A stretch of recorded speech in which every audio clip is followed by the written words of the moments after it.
안녕하세요 여러분. 구독자 지내셨어요? မင်္ဂလာပါ 여러분. ဒီတော့ဒီမှာနေကောင်းကြမှာပါရဲ့လားအဆင်ပြေကြပါရဲ့လားနေကောင်းကြမှာကြပါစေအဆင်ပြေကြပါစေလို့ဆုတောင်းပေးပါတယ်ဒါဆိုရင်စုတမ်းလေးတွေနဲ့ပြန်ပြီးတော့စတင်ပါမယ် 그럼 자 시작해볼까요? ဒီနေ့စတင်မဲ့စုတမ်းလေးတွေက 누워서 떡 먹기네 누워서 침 뱉기 소담리 낳고봐 누워서 떡 먹기가လှဲပြီး 쌀먹 사래 소리 애대배봐 일이 매우 쉽다ကိစ္စရဲ့ တစ်ခုက အရန်လွယ်တဲ့ အခါမျိုးမှာ သုံးတာပါတဲ့ ထပ်ပြီးတော့ ပြောရမယ်ဆိုရင် 하기가 매우 쉽고 편안한 상황을 나타내는 말တဲ့ ဒီတစ်ခုခုကိုတော့ လုပ်ဖို့အတွက်ဆိုလို့ရှိရင် အရန်ကိုလဲပြီးတော့ တတောင့်တတရှိတဲ့ အခြေအနေမျိုး ထွက်လာတဲ့အခါ အဲ့အခြေအနေမျိုးကို ပြောချင်တဲ့အခါမျိုးပေါ့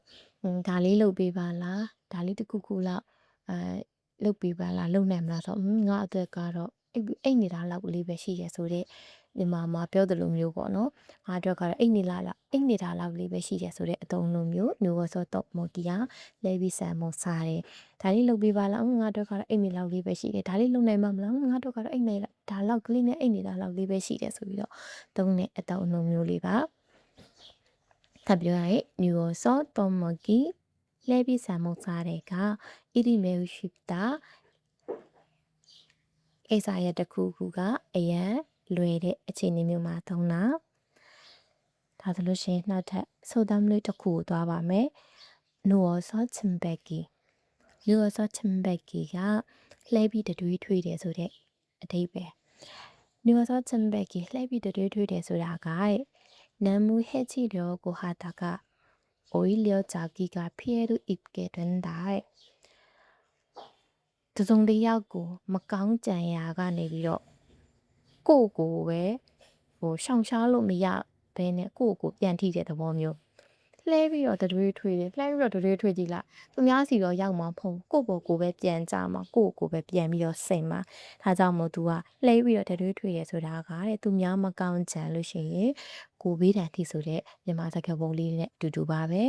나무 해치려고 하다가 တခြားတစ်ယောက်ကို မကောင်းကြံနာကနေပြီးတော့ 오히려 자기가 피해를 입게 된다 ရှောင်ရှားလို့မရဘဲနဲ့ ကိုယ့်ကိုပြန်ထိတဲ့အခြေအနေမျိုးမှာသုံးတဲ့ဆိုတမ်းလေးပါ ဒါဆိုလို့ရှိရင် ဒီနေ့ရဲ့ 누워서 떡 먹기 ဆိုတဲ့ဆိုတမ်းလေးရဲ့ 누워서 침 뱉기 ဆိုတဲ့ဆိုတမ်းလေး နှစ်ခုကိုရမယ်လို့ထင်ပါတယ် 누워서 떡 먹기가လှဲပြီး 쌀먹 사래 일이 매우 쉽다 ကိစ္စရဲ့တစ်ခုခုက အရန်လွယ်တဲ့အခါမျိုးမှာသုံးတာ 누워서 침 뱉기လှဲပြီး တတွေးထွေးတယ်ဆိုတာက